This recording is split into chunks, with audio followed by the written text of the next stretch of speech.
Hello everybody, Incon here with another guide and build order. Today we are talking about support. Sun Wukong, one of the characters that I love the most in the game, particularly as a support.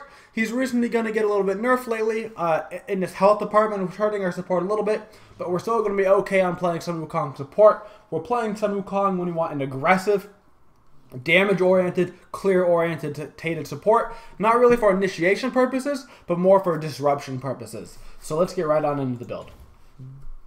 Right off the bat here, we have two options. We have the standard Watcher's Gift. Watcher's Gift is not bad. It's, honestly the best support starter item you can possibly get. But when you're playing Sun Wukong, you're not usually trying to be that supporty. You're usually going pretty aggressive. You've got like an Woojer ADC and you really want to aggress on people. You want to do a lot of damage. You want to look for kills because of your CC. So most likely you're going to be going with this Bluestone Pendant. The Bluestone Pendant going to give you tons of damage, ton of clear, really going to help you look for the kills early. Physical power plus the bleed on Sun Wukong is great in the solo lane and it's also great in the support role. I prefer the Bluestone Pendant, but you can go Watcher's Gift if you're not comfortable. The lane simply won't be as aggressive. Then we're going to move into our shoes. We have two options here. We have Warrior Tabi, pretty straightforward, just like the Bluestone option. This is our aggressive build. You win Bluestone and you got a kill, and now you're looking pretty Gucci, and you want to keep going for the damage, you want to keep going for the ganks and the kills. So you go right into the Warrior Tabi. Now you've got 55 physical power with your first two items. Pretty straightforward. Secondly, you want to go more defensive.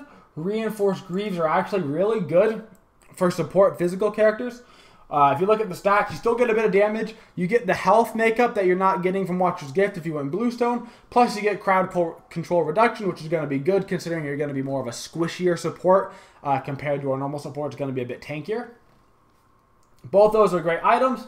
I like any really intermingling of these four. You can go Watchers into either, you can go Bluestone into either. It's whatever you're feeling, however far you got to head early. If you want Watchers, you want defensive, you want to go full defense, you go Watchers Reinforce, full aggressive, Bluestone Tabi, etc. Mix and match. Whatever you feel is more comfortable for you. All are great options. Moving into our core. So, Sovereignty got nerfed. It gets nerfed coming like tomorrow. Patches are on like Tuesday. Today is Monday, so it'll get nerfed tomorrow. It lost 5 physical defense. So assuming you're against a normal team composition, I'm saying we don't go Sov anymore. We're going to go down from 55 to 50 physical protections here, which means that Midgardian Male looks even more beautiful. It's got 150 health over Sov, and it's also got 10 protections, plus the passive is amazing. We're looking at our first item, Midgardian Male. If we don't go first item Midgardian, something that I really enjoy in warrior supports, particularly if they go a magic damage ADC, or if they have a magic jungler, something where they have double magic damage, a great item to go on physical supports, I find, is Height of the Urchin. I find that physical supports often have mana problems when you're playing Wukong, Hercules, characters like that. Height of the Urchin, you're playing a character that's really aggressive, you want to get kills to get ahead, you get those kills, that means you're getting your stacks, you get your stacks, you're more tanky. It's actually a great item overall. It's only 2,400 gold, it's a pretty underrated item in terms of getting picked up. I would recommend picking it more up on all supports period, but particularly on your physical supports. Another item that got nerfed that we still need to pick up is our Heartwood Amulet. This is going to be down to 50 physical, magical protections starting tomorrow. But it's still a great item. Of course, if they have like 2 or 3 magical damages compared, if they got a Freya, Athena lane, plus they have an Agni, plus they have an Alquine jungle, whatever. If they have 3 or 4 magic damage, of course pick up the Heartwood Amulet first, particularly if they have a magical ADC. Otherwise, you're looking at the Midgardian Height of the Urchin. All kind of situational, but they're all great items to be looking at. Just focus on what the enemy is looking at, what their makeup is, physical and magical damage. And then you're gonna know what item to build. Particularly build Height of the Urchin if you got ahead early. The more gold you have, the earlier you get Height of the Urchin, the better it is. If you fall behind early, don't pick up Height of the Urchin. As far as damage items go, we're not really looking for damage on these characters because we have so much damage already built in on our Sun Wukong. If you really get ahead, you could go Jotun's Wrath. That's mainly for the cooldown, more than anything else. If you want to help out your team, if you have a lot of physical damage, you can go Void Shield. It's hard to pick up Void Shield on supports because it doesn't give you any health.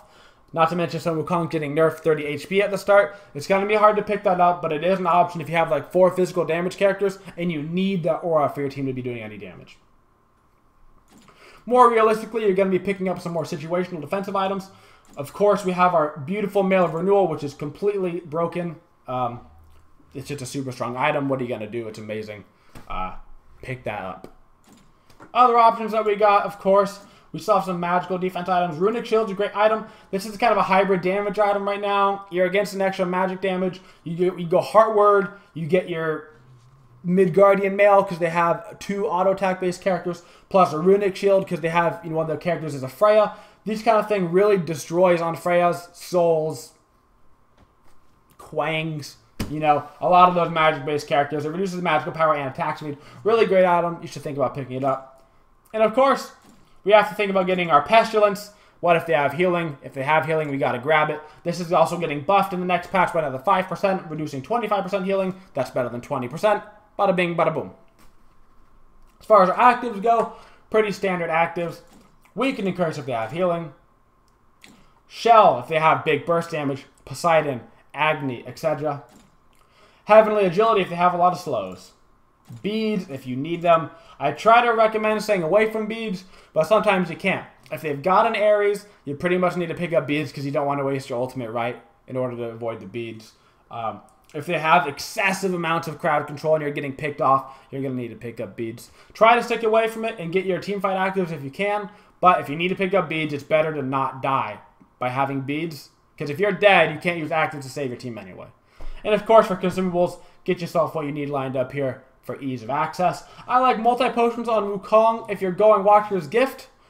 If you end up going Bluestone, you're probably going to run out of mana. You may want to think about getting mana potions, if you, particularly because his mana costs are going up. I'd recommend getting the mana potions. But like I said, if you want Watchers, go multi-potions. You'll be fine with the Watcher's Gift passive. Moving on towards our abilities. Our passive for some Wukong is a little bit, a little bit interesting, but when you're below 35% health, you get 10% critical chance, plus 10 protections, plus an extra 1% critical chance and 1 protection for every level that you have. The critical chance doesn't really matter to us as support. What matters is the protections. Basically, when you're below 35% health, you're a little bit tankier. That's good.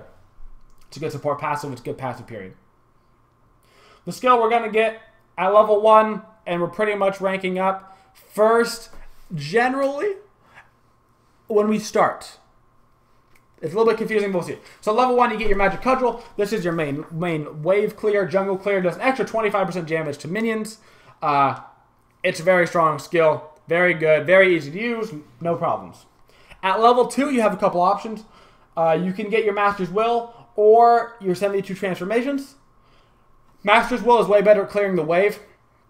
Particularly if you have Bluestone, you Cudgel, you use Master's Will. The wave is pretty much cleared. Looking for a kill, you may want to go 72 transformations. You get the Tiger Stun off. It's a 1-second stun, plus it's like 100 damage, plus your Bluestone proc. It's a lot of damage. Master's Will also is a 2-second slow, though, so it's kind of situational. Either way, it's going to be fine.